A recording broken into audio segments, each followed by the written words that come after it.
சேலம் மாவட்டம் ஓமலூர் அருகே உள்ள முத்துநாயக்கன்பட்டியில் பிளாஸ்டிக் பைகளை பயன்படுத்தி விவசாயிகள் வெட்டிவேர் சாகுபடியில் அசத்தி வருகின்றனர். குறைந்த தண்ணீர் மற்றும் ஆழ்கூலியுடன் சொட்டு நீர் பாசனம் மூலம் மேற்கொள்ளப்படும் இந்த சாகுபடியால் 10 மாதங்களில் ஏக்கருக்கு 2 டன் மகசூல் கிடைப்பதாக அவர்கள் தெரிவிக்கின்றனர். 3 லட்சம் ரூபாய் வரை லாபம் ஈட்ட முடியும் என்பதால் இப்பகுதி விவசாயிகளிடையே பெரும் வரவேற்பை பெற்றுள்ளது. நீலகிரி மாவட்டம் முதகை அருகே மேலூர் அரைஹட்டி கிராமத்தில் வனவிலங்குகள் உலா வருவது அதிகரித்துவிட்டதால் மக்கள் பீதியடைந்துள்ளனர். உணவு தேடி வனப்பகுதியில் இருந்து குட்டியுடன் வெளியேறிய யானைகள் குடியிருப்பு பகுதியில் முகாமிட்டுள்ளன. உடனே அவற்றை அடர்ந்த வனப்பகுதிக்குள் விரட்ட வனத்துறை அதிகாரிகள் நடவடிக்கை எடுக்க வேண்டும் என்று கிராம மக்கள் கோரிக்கை விடுத்துள்ளனர்.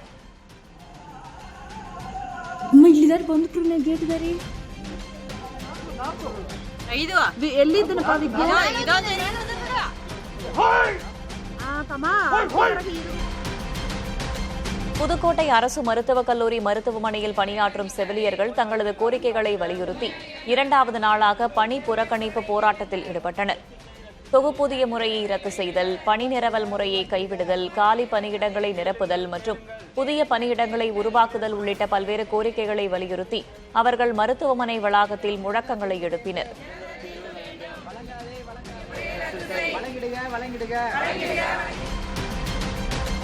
நாகை மாவட்டம் வேதாரண்யம் அருகே நகைக்கடை தொழிலாளியிடம் 2 லட்சம் ரூபாய் வாங்கிவிட்டு திருப்பிக் கொடுக்காத புகாரில் வாய்மேடு காவல் நிலைய தலைமை காவலர் பணியிடை நீக்கம். பாதிக்கப்பட்ட தொழிலாளி கொடுத்த புகாரின் பேரில் தலைமை காவலர் ராஜ்குமார் மீது வழக்கு பதிவு செய்து விசாரணை நடைபெற்று வந்தது. அதன் தொடர்ச்சியாக ராஜ்குமாரை சஸ்பெண்ட் செய்து நாகை எஸ்பி உத்தரவிட்டுள்ளார்.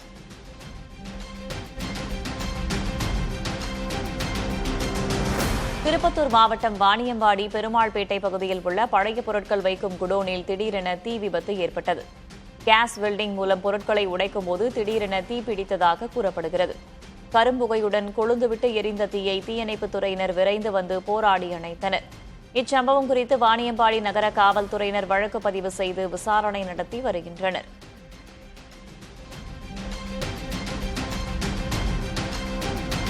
தூத்துக்குடி மாவட்டம் திரேஸ்புரம் துறைமுகத்தில் ஆழ்கடலில் மீன்பிடித்துவிட்டு திரும்பிய நாட்டு படகுகளில் மீன்களின் வரத்து கணிசமாக அதிகரித்துள்ளது.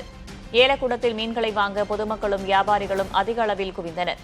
ஷீலா மீன் 1 கிலோ 1200 ரூபாய் வரையும், விளை மீன் கிலோ 700 ரூபாய் வரையும், நண்டு கிலோ 650 ரூபாய் வரையும், பாறை மீன் கிலோ 500 ரூபாய்க்கும் விற்பனையாகிறது. மீன்கள் நல்ல விலைக்கு விற்பனையானதால் மீனவர்கள் மகிழ்ச்சி அடைந்துள்ளனர். தேனி மாவட்டம் ஆண்டிப்பட்டியில் மூல வைகை ஆற்றங்கரையோர பகுதிகளில் கொட்டப்பட்டிருந்த மருத்துவ கழிவுகள் அகற்றப்பட்டுள்ளன. மலை கிராம பகுதிகளுக்கு செல்லும் மூல வைகை ஆற்றங்கரை பகுதியில் வனவிலங்குகளுக்கும் கால்நடைகளுக்கும் ஆபத்தை ஏற்படுத்தும் வகையில் கழிவுகள் கொட்டப்பட்டிருந்தன. இதுகுறித்து புகார்கள் எழுந்த நிலையில் சுகாதாரத்துறை குழுவினர் நேரில் ஆய்வு மேற்கொண்டு மருத்துவ கழிவுகளை அகற்றினர். மேலும் கழிவுகளை கொட்டிச் செல்பவர்கள் மீது கடுமையான நடவடிக்கை எடுக்கப்படும் என்றும் எச்சரித்துள்ளனர்.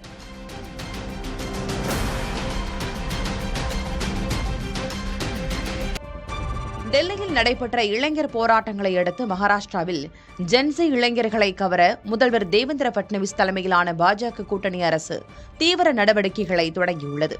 இதற்காக கல்லூரி மாணவிகளுக்கு மாதம் 2000 ரூபாய் வழங்கி அவர்களின் சுயசார்பை ஊக்குவிப்பது, இளைஞர்களை கவரும் வகையில் உயர்தர தொழில்நுட்பத்துடன் மராத்தி திரைப்படங்களை தயாரிப்பது, மண் மற்றும் நீர் பாதுகாப்பு விழிப்புணர்வில் இளைஞர்களை ஈடுபடுத்தி இன்ஸ்டாகிராம் ரீல்ஸ் போட்டிகள் நடத்துவது உட்பட பல புதிய திட்டங்கள் அறிவிக்கப்பட்டுள்ளன. மேலும் இளைஞர்களை பாதிக்கும் போதைப் பொருளுக்கு எதிராக மாநிலத்தில் உள்ள அனைத்து மருத்துவமனைகளிலும் தடுப்பு மற்றும் சிகிச்சை மையங்களை அமைக்க அரசு உத்தரவிட்டுள்ளது.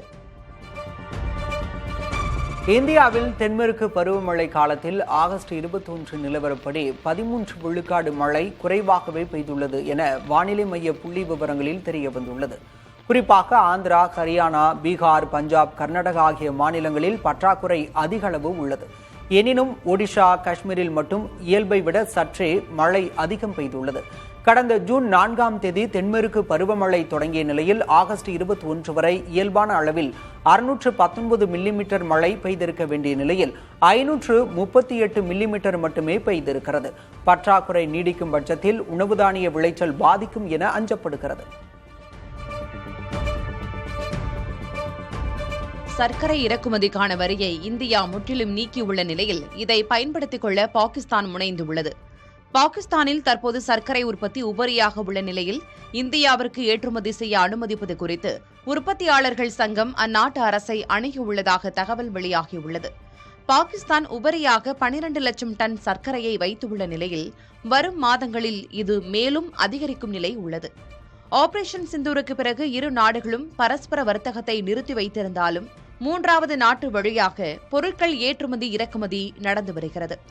இந்தியாவில் சர்க்கரை தட்டுப்பாட்டை தவிர்க்க வரும் அக்டோபர் 31 வரை 10 லட்சம் மெட்ரிக் சர்க்கரையை வரியின்றி இறக்குமதி செய்ய அரசு அனுமதித்துள்ளது.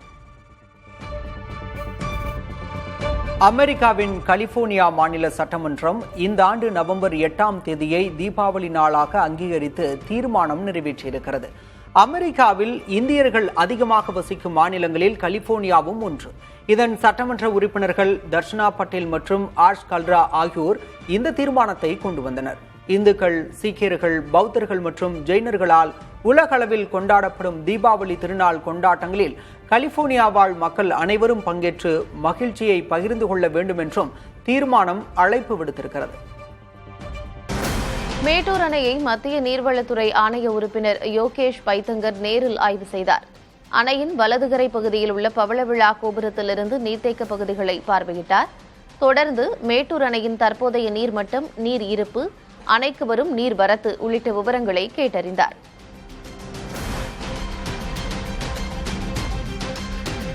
காஞ்சிபுரம் மாவட்டம் படப்பை அருகே மின்னல் தாக்கியதில் தந்தை மகன் உயிரிழந்த சம்பவம் சோகத்தை ஏற்படுத்தியுள்ளது.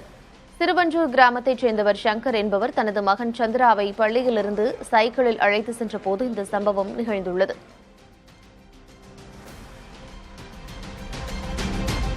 பெரம்பலூர் மாவட்டம் குன்னம் தாலுகா கீழப்புலியூர் கிராமத்தில் பச்சையம்மன் கோயில் தேர் திருவிழா விமரிசையாக நடைபெற்றது. ஏராளமான பக்தர்கள் வடம் பிடித்து இழுக்க முக்கிய வீதிகள் வழியே தேரோட்டம் நடந்தது.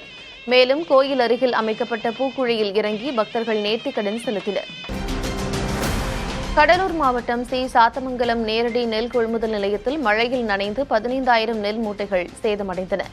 எனவே உடனடியாக நெல்லை கொள்முதல் செய்ய நடவடிக்கை எடுக்க வேண்டும் என்று அரசுக்கு விவசாயிகள் கோரிக்கை விடுத்துள்ளனர். ஏதாவது ஒரு அதிகாரிகள் எல்லாம் ஒரு காரணம் சொல்றாங்க, வராங்க சாக்குல வருதுன்னு சொன்னா நாங்க என்ன பண்றது? நாங்களும் நெல்லை கூட்டி இவ்வளவு நெல் முளைச்சு போயிருக்கு பாருங்க. எங்க பார்த்தாலும் முளைச்சி போயிருக்குது. எங்களுக்கு எவ்வளவு லாஸ் ஆகுது. நாங்க போட்டதுல பாதி போயிடுது. நாங்க முதல்ல அம்மா போட்டோம், முதல்ல கூட எடுக்க முடியாது போல இருக்கு எங்களால. திருப்பூர் டாப்லைட் மைதானத்தில் 24வது சர்வதேச பின்னலாடை இயந்திரங்களின் கண்காட்சி கோலாகலமாக தொடங்கியது. 3 நாட்கள் நடைபெறும் இந்த கண்காட்சியில் நிட்டிங் முதல் பேக்கிங் வரை செய்யக்கூடிய அதிநவீன இயந்திரங்கள், டிஜிட்டல் பிரிண்டிங் தொழில்நுட்பங்கள் மற்றும் ஆடை தயாரிப்பு சாதனங்கள் காட்சிக்கு வைக்கப்பட்டுள்ளன. ஜெர்மனி, இத்தாலி, ஜப்பான் போன்ற நாடுகளில் பயன்படுத்தப்படும் மேம்பட்ட தொழில்நுட்ப இயந்திரங்களை காட்சிக்கு மட்டும் வைக்காமல் அதனை நேரடியாக இயக்கி பார்க்கும் வகையிலும் ஏற்பாடு செய்யப்பட்டிருக்கிறது.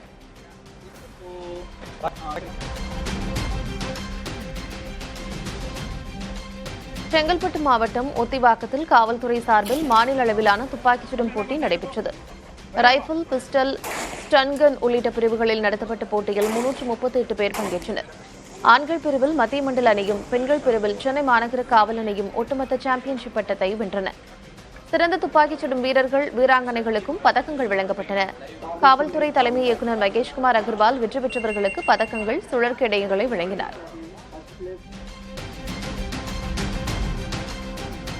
முதல்வர் விஜயின் ஜனநாயகன் திரைப்பட படப்பிடிப்பு நடைபெற்ற கொடைக்கானல் மலை கிராமத்திற்கு சாலை அமைப்பதற்கான ஆரம்பகட்ட பணிகள் தொடங்கியுள்ளன. கொடைக்கானல் அருகே உள்ள அசன்கொடை மலை கிராமத்தில் ஜனநாயகன் படப்பிடிப்பு நடைபெற்றிருந்தது. அப்போது விஜய் அந்த கிராமத்தில் 3 நாள் தங்கியிருந்தார். இந்நிலையில் அசன்கொடை கிராமத்திற்கு சாலை அமைக்கும் பணிகள் தொடங்கப்பட்டிருப்பதாக அமைச்சர் ஆனந்த் சட்டமன்றத்தில் தெரிவித்திருந்தார். அதன்படி ஊரக வளர்ச்சித்துறையின் செயற்பொறியாளர் தணிகாச்சலம் தலைமையிலான குழுவினர் சாலை அமைப்பது குறித்து ஆய்வு மேற்கொண்டனர். சாலை அமைக்க 5 கோடி ரூபாய் நிதி வந்துள்ளதாக அந்த பகுதிக்கான கோட்டாட்சியர் கீர்த்தனா தெரிவித்துள்ளார். புதுக்கோட்டை தற்காலிக பேருந்து நிலையம் சேரும் சகதியுமாக காணப்படுவதால் பயணிகள் அவதிக்குள்ளாகியுள்ளனர். கடந்த ஓராண்டாக புதிய பேருந்து நிலைய பணிகள் நடைபெற்று வருவதாக குற்றம் சாட்டும் மக்கள் தற்காலிக பேருந்து நிலையத்தில் அடிப்படை வசதிகளை செய்து தர கோரிக்கை விடுத்திருக்கிறார்கள்.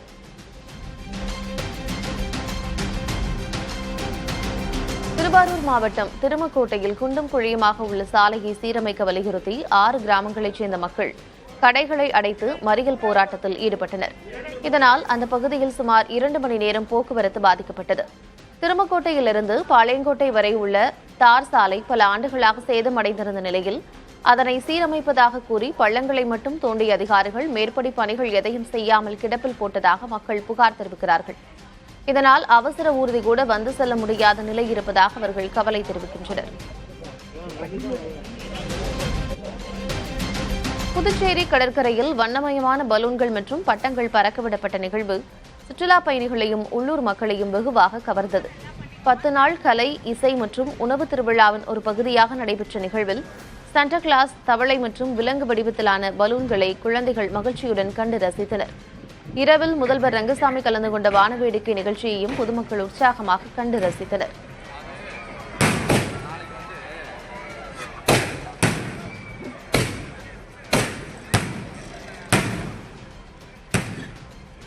ஓணம் பண்டிகை காரணமாக விமான கட்டணங்கள் பன்மடங்கு உயர்ந்துள்ளன. குறிப்பாக சென்னையிலிருந்து கொச்சி, திருவனந்தபுரம், கோழிக்கோடு போன்ற கேரளத்தின் முக்கிய நகரங்களுக்கு விமான கட்டணம் 3 மடங்கு அதிகமாக வசூல் செய்யப்படுவதாக பயணிகள் புகார் கூறுகின்றனர். இருந்தாலும் கடைசி நேரம் என்பதால் அதிக கட்டணம் செலுத்தி விமானங்களில் பயணிக்கும் மக்கள் இதுபோன்ற விடுமுறை நாட்களில் சென்னையிலிருந்து கேரளத்திற்கு கூடுதல் விமானங்களை இயக்க வேண்டும் என கோரிக்கை விடுத்துள்ளனர்.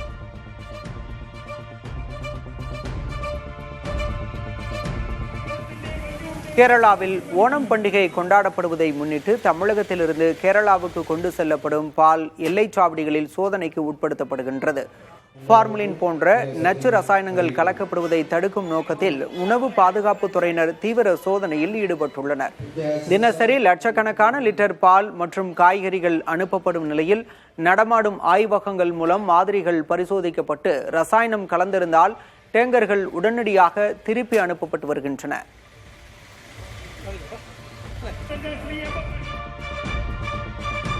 திருச்சி தேசிய வாழை ஆராய்ச்சி மையத்தின் 33வது நிறுவன தின விழாவில் காவேரி தங்கம் மற்றும் காவேரி நாடன் ஆகிய 2 புதிய உயரக வாழை வகைகள் அறிமுகப்படுத்தப்பட்டன. இதில் ப்ரோ விட்டமின் ஏ சத்து செறிந்து காணப்படுவதாகவும் வழக்கத்தை விட 100% கூடுதல் மகசூல் தருவதாகவும் இயக்குநர் செல்வராஜன் தெரிவித்தார்.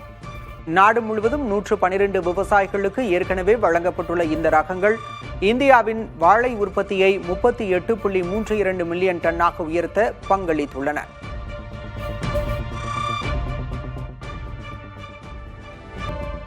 திண்டுக்கல்லில் நடைபெற்ற கூட்டத்தில் பேசிய முன்னாள் அமைச்சர் திண்டுக்கல் ஸ்ரீனிவாசன் தாவேகா ஆட்சி ஆட்டம் கண்டு கொண்டிருப்பதாகவும் அக்கட்சியின் எம்எல்ஏக்கள் எந்நேரமும் விலைபோக தயாராகிவிட்டதாகவும் தெரிவித்துள்ளார்.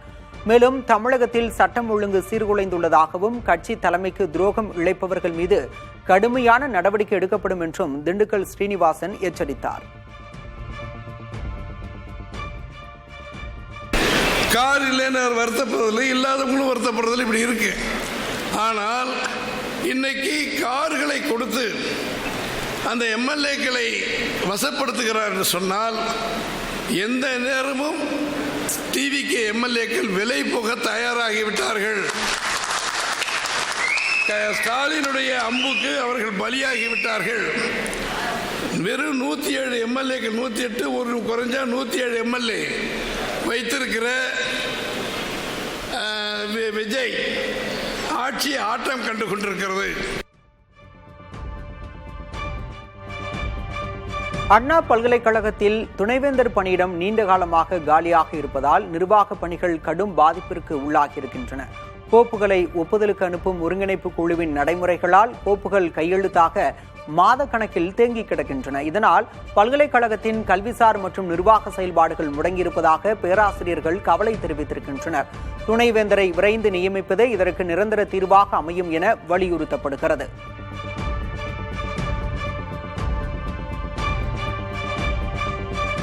தொடர் போராட்டங்களை நடத்தி சிலர் புதுச்சேரியில் உள்ள தொழிற்சாலைகளை மூடுவதற்கு முயற்சி செய்து வருவதாக அம்மாநில துணைநிலை ஆளுநர் கைலாஸ்நாதன் குற்றஞ்சாட்டியுள்ளார். மேட் இன் புதுச்சேரி திட்டத்தை தொடங்கி வைத்த பிறகு நிகழ்ச்சியில் பேசிய அவர் புதுச்சேரியில் வேலைவாய்ப்பு குறைந்து வருவதாகவும் அதை தடுக்க நடவடிக்கை எடுக்கப்படும் என்றும் தெரிவித்தார்.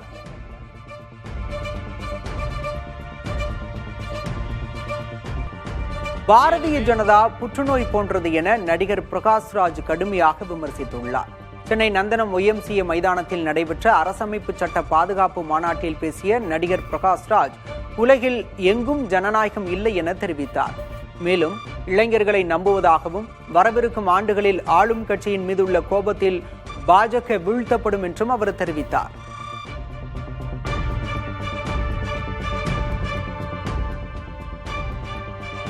நீரிழிவு நோயாளிகள் அதிகரித்துள்ளதால் சர்க்கரை விலை உயர்வு பொதுமக்களை பாதிக்காது என பீகார் மாநில அமைச்சர் கூறியிருப்பது சர்ச்சையாகியிருக்கிறது. பீகாரில் சர்க்கரை விலை கிலோ 50 ரூபாயிலிருந்து 65 ரூபாயாக உயர்ந்திருக்கிறது. இதுகுறித்து பேசிய செய்தி மக்கள் தொடர்புத்துறை அமைச்சர் ஸ்வர்மன் குமார் சௌத்ரி, நாட்டில் பலருக்கு நீரிழிவு நோய் ஏற்பட்டிருப்பதால் இப்போது யாரும் சர்க்கரை பயன்படுத்துவது இல்லை என்றும், எனவே சர்க்கரை விலை உயர்வு குறித்து கவலைப்பட தேவையில்லை என்றும் பேசியிருக்கிறார். பீகாரில் சர்க்கரை விலை அதிகரிப்பால் தேநீர் மற்றும் பேக்கரி தின்பண்டங்கள், உணவுப் பொருட்களின் விலை அதிகரித்துள்ளதாக பொதுமக்கள் கவலை தெரிவித்துள்ளனர்.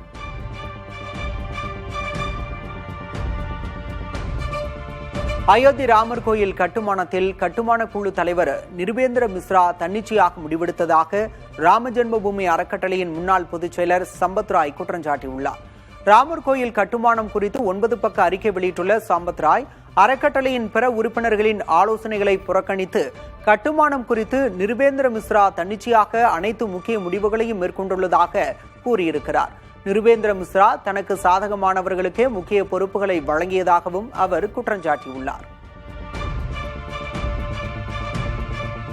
கிருஷ்ணகிரி சுங்கச்சாவடி அருகே உள்ள 400 ஆண்டுகள் பழமை வாய்ந்த சங்கல்தோப்பு தர்காவில் மிலாடி நபி விழா வெகு விமரிசையாக கொண்டாடப்பட்டது. விழாவை முன்னிட்டு 2 டன் மைதா மாவில் சுமார் 50,000 பரோட்டாக்கள் தயார் செய்யப்பட்டு மக்களுக்கு விநியோகிக்கப்பட்டன.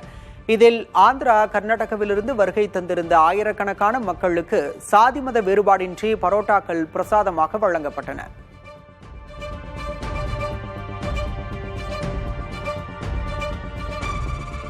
மயிலாடுதுறை மாவட்டத்தில் பலத்த காற்றுடன் பெய்த கனமழையால் அறுவடைக்கு தயாராக இருந்த 5,000க்கும் மேற்பட்ட ஏக்கர் குறுவை நெற்பயிர்கள் வயலில் சாய்ந்து சேதமடைந்தது. இதனால் ஏக்கருக்கு 30,000 ரூபாய் வரை செலவு செய்த விவசாயிகள் செலவு செய்த தொகையை கூட கிடைக்காமல் கடும் நஷ்டம் ஏற்பட்டுள்ளதாக வேதனை தெரிவித்து அரசு நிவாரணம் அளிக்க வேண்டும் என கோரியுள்ளனர்.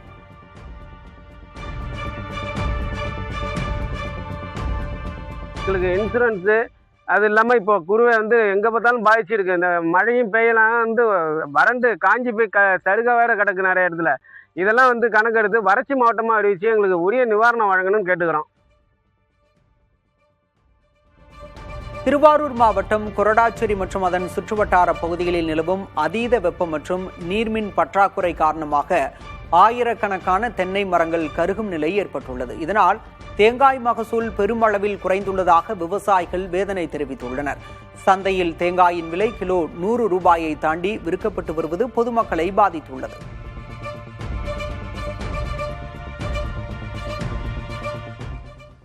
நீட் தேர்வையும் பொருளாதாரத்தில் நலிந்த பிரிவினருக்கான இடஒதுக்கீட்டையும் ரத்து செய்ய கோரி சென்னை பெரியார் திடலிலிருந்து இருசக்கர வாகன பரப்புரை பயணம் தொடங்கியுள்ளது. திராவிடர் கழகத்தின் சார்பில் நடைபெறும் இந்த பரப்புரை பயணத்தை அந்த இயக்கத்தின் துணைத் தலைவரான கலி பூங்குன்றன் தொடங்கி வைத்தார். இதற்கு முன்னாலே போன மாசமே நடக்க வேண்டியிருந்தது. பல காரணங்களை சொல்லி அதற்கு அனுமதி மறுத்தார்கள். இன்றைக்கு உயர்நீதிமன்றம் சென்று அனுமதி பெற்றோம். இன்றைக்கு எழுச்சியாக நடைபெற்றுக் கொண்டிருக்கிறது. ஒன்றுக்கு பல வடங்கு தோழர்கள் ஆங்காங்கே இன்றைக்கு பங்கு கொண்டிருக்கிறார்கள். ஆகவே இதுக்கு காவல்துறைக்கும் நாம் நன்றி செலுத்த கடமைப்பட்டுக் கொள்கிறோம். ஒருவரது பெயரில் 9 சிம் கார்டுகளுக்கு மேல் இருந்தால் அவருக்கு புதிய சிம் கார்டு வழங்குவதை நிறுத்த வேண்டும் என்று தொலைத்தொடர்பு நிறுவனங்களுக்கு மத்திய அரசின் தொலைத்தொடர்புத்துறை உத்தரவிட்டுள்ளது. ஜம்மு காஷ்மீர் மற்றும் வடகிழக்கு மாநிலங்களில் 6 சிம் கார்டுகளுக்கு மட்டுமே அனுமதி அளிக்கப்பட்டுள்ளது.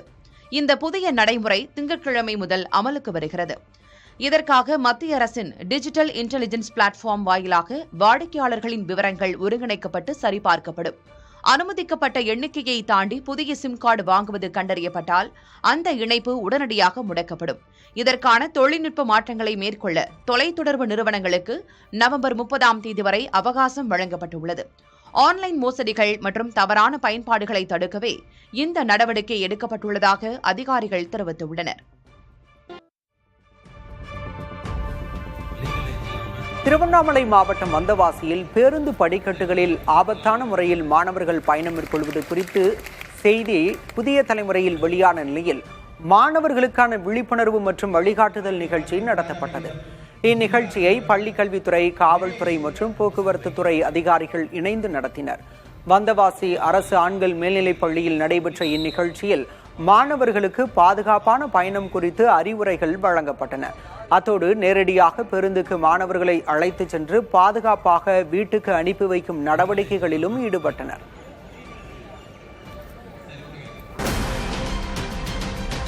விருதுநகர் மாவட்டம் ராஜபாளையம் அருகே வைக்கோல் போர்கள் தீயில் எரிந்து சேதமடைந்தன. ஐயங்கொல்லங்கொண்டான் கிராமத்தில் மயானம் அருகே வைக்கப்பட்டிருந்த 11 வைக்கோல் போர்களில் திடீரென தீ விபத்து ஏற்பட்டது. மீட்புக் குழுவினர் போராடி தீயை அணைத்த போதிலும் சுமார் 1 லட்சம் ரூபாய் மதிப்பிலான வைக்கோல் போர்கள் முற்றிலும் சாம்பலாகியுள்ளன. தளவாய்புரம் காவல்துறையினர் விசாரணை நடத்தி வரும் நிலையில் நிவாரணம் வழங்க வேண்டும் என்று பாதிக்கப்பட்ட மக்கள் அரசுக்கு கோரிக்கை விடுத்துள்ளனர். டெல்டா மாவட்டங்களில் குறுவை சாகுபடி முற்றிலும் பாதிக்கப்பட்டுள்ளதால் கால்நடை தீவனமான வைக்கோலின் தேவை அதிகரித்து அதன் விலை 2 மடங்காக உயர்ந்துள்ளது. பெரியகுளம் சுற்றுவட்டார பகுதிகளில் கிணற்று பாசனத்தின் மூலம் சாகுபடி செய்யப்பட்ட கோடை நெல் அறுவடை நடைபெற்று வருவதால் வெளி மாவட்டங்களைச் சேர்ந்த கால்நடை வளர்ப்பாளர்கள் வைக்கோலை வாங்கிச் செல்கின்றனர். இதனால் கடந்த ஆண்டு 200 ரூபாய்க்கு விற்கப்பட்ட ஒரு கட்டு வைக்கோல் தற்போது 400 ரூபாய்க்கு விற்கப்படுகிறது. ஆடி மாதம் முடிந்து முகூர்த்த தினங்கள் வர தொடங்கியதால் பூக்களின் விலை கிடுகிடுவென உயர்ந்துள்ளது. தேனி மாவட்டம் ஆண்டிப்பட்டியில் கடந்த வாரம் வெறும் 300 ரூபாய்க்கு ஏலம் போன 1 கிலோ மல்லிகைப்பூ இன்று 6 மடங்கு விலை உயர்ந்து 1800 ரூபாய்க்கு விற்கப்படுகிறது. கனகாமரம் 1 கிலோ 1600 ரூபாய்க்கும், முல்லை கிலோ 1200 ரூபாய்க்கும், பிச்சிப்பூ கிலோ 1000 ரூபாய்க்கும் விற்கப்படுகிறது. ஒரு மாதத்திற்கு பிறகு பூக்களுக்கு மீண்டும் மவுசு கூடி விலை உயர்ந்திருப்பதால் பூ வியாபாரிகள் மகிழ்ச்சியடைந்துள்ளனர்.